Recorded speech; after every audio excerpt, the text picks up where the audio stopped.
Have you ever wondered why you lurch forward when a bus suddenly stops? Or how rockets manage to soar into space? These everyday phenomena are all explained by three fundamental principles of physics discovered by Sir Isaac Newton over 300 years ago. Today, we'll explore these laws that govern motion and shape our understanding of the physical world. Let's start with Newton's first law, often called the law of inertia. It tells us that objects are stubborn. They want to keep doing what they're already doing. If something's still, it stays still. If it's moving, it keeps moving. Only an external force can change this behavior. Think about a book on your desk. Without any force acting on it, it stays exactly where it is. Newton's second law explains the relationship between force, mass, and acceleration. It's summarized by the equation F equals ma.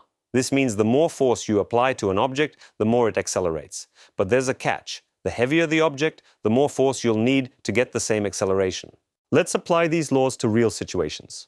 When you're in a moving bus and it suddenly stops, your body continues moving forward. That's the first law in action. When you push off a wall while swimming, you're experiencing the third law.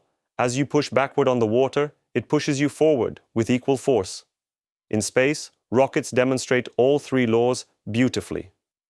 They remain in motion due to the first law, accelerate based on the second law's force-mass relationship, and move forward by pushing exhaust gases backward following the third law. These laws aren't just theoretical. They're essential for solving real physics problems.